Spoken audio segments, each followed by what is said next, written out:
کار کردن مثال‌ها رو دوام میکنیم. در این درس درباره درجه و ریشه دیده میبریم. از سوال 37 و 38 کار میکنیم و غیره.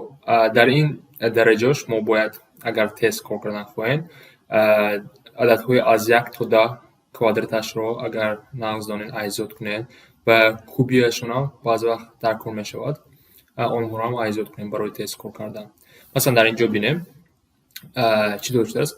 یعنی در اینجا فقط کار کردن کار اول قوس رو البته کار میکنیم بعد تقسیم رو اول در نیمه یکم قوس چی است 8 کوادرات این 64 مینوس 27 و در دوم قوس هم اگر من درجه بگیرم چی میشه 64 مینوس 27.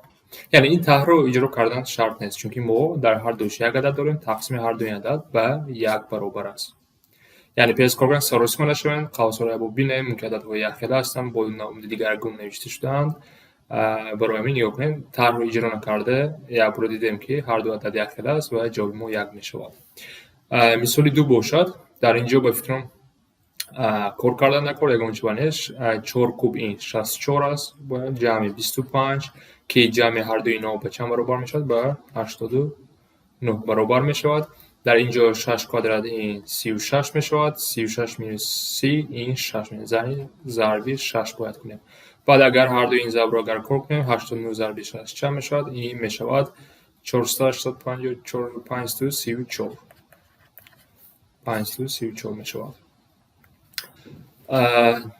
سوال دیگر حساب کنید. در اینجا ریشه داشته است 3-4 نمودی سوال یک خیلی است. این نمود سوال رو چه کار میکنیم؟ من در درس‌های پیشین و فیلم سال گذشته اینها رو کار کرده بودم. یعنی یک نمودی چی گویم یک گارانتی دور است. اگر ما اینو برابری x گویم و هر طرف کوادراتش رو گیریم روی در روز است لیکن کار کرده میشود. هر یک ifade رو در اینجا چی باید استفاده بریم؟ مثلا a جمع b در کوادرات به چه برابر است؟ a کوادرات جمع 2ab جمع b کوادرات برابر x کوادرات میشود. این رو استفاده برده این مثال رو کار کرده میشه لیکن چون روی در روز است. لیکن در اینجا دیگر نمود یعنی روی آسان هم هست. روی آسان چی است؟ پس روی آسان کار کردن یک چی خصوصیت ها درباره ریشه های کوادراتی باید دانیم. این چی است؟ اگر ما در دنیای ریشه a جمع 2 ریشه b داشته باشیم و اگر a و b اگر من دو عدد رو یافتم اینها که جمعشون با من a رو دهد بگذار m و m باشه و ضرب هر دو همین عددهای یخیله اگر با من b رو دهد من این رو یک بار چی نوشته میتونم بینشون جمع است ریشه m جمع ریشه n نوشته میتونم. یک قاعده است این که از همینجا خلاصه هر طرف کوادرات گرفتن برآمدگی است. این رو کی استفاده می‌کنیم؟ وقتی که اینها دو است دو ریشه یگان عدد باشد و وقتی که ما دو عدد یافته توانیم که جمعشون a رو دهد ضربشون b رو دهد. همین هم درست است اگر ما چیکار کنیم بینشون فرق باشد a مینوس 2 ریشه b اگر من دو عدد یافته توانسته باشم که ضرب آنها بخش جمع آنها با من a رو دهد و ضرب آنها با من b رو دهد من این رو بینشون طرح هست ریشه m مینوس ریشه n نوشته می‌کنم. در اینجا دقت کنید یکمش هم وقت عددی کلام می‌بیاید آن رو باید استفاده بریم. حاضر گفته میتونین با این سوال چه علاقه دارد چون که ما در اینجا در قاعده دو داریم لیکن در اینجا 6 است.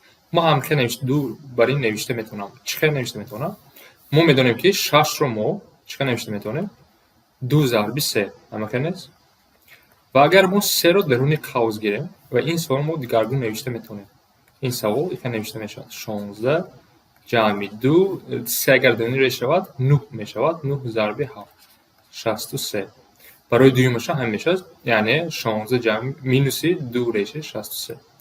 واسه که هر دو ifade یک خیلی است اینو ما چه کوتاه کنیم آیا من دو عدد یافته میتونم یا نه جمعشون با من 16 دهد ضربشون با من 63 دهد.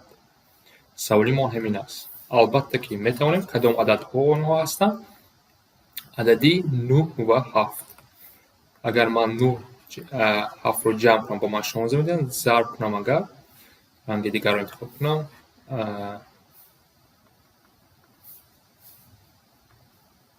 اگر من 9 جمع 7 و 9 ضرب 7 کنم با اینو میده من اینو کوتاه کرده یکم ifade رو چیکار نوشته میتونم؟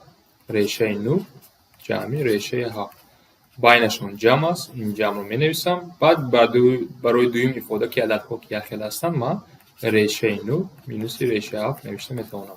و از اینجا که میبینیم ریشه 7 اینو اختصار میشوند و در آخر ریشه 9 مینوس 3 است. 3 جمعی 3 میمونه، یعنی برابر 6 میشود. جوابی ما 6 است. در کتابچه با دو سه نمونه سوال که دارین میتونین خودتون رو یابو سنجین، همین قاعده رو استفاده برده کار کرده میتونین. نوبتی درباره ریشه ها، چرا که در اولی درس گفته بودم از 1 تا 10 کوالیتی عددها رو و کوبی عددها رو دانین نظم میشد برای تستر کار کردن در امتحان.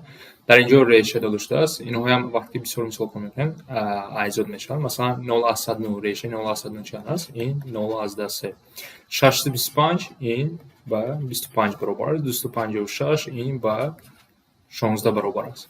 وقتی اینو ما کار میکنیم چی میشه؟ برابر است با 10 ضرب 0 از 10 مینوس 1 تقسیم 5 ضرب 25 جمع 3 تقسیم 8 ضرب 16. یکمی ifade این به چی برابر میشود؟ به 3 برابر میشود. مینوس 5 میشود. در اینجا جمع 6. چیکار که میبینیم 9 جواب ما 4 میشود، لیکن در جواب جواب نیست. عجایب خطا کار کرده باشیم. 10 0 از 10 25 16 2 6 جمع طرف می خطا کردم 4 نه درست. عجابی آخرون قشقنه 4 بیا خطا کشیدنش ممکن است یا من خطا کرده باشم در کامنتاری اگر اضافه کنین خبردار کنین من رو.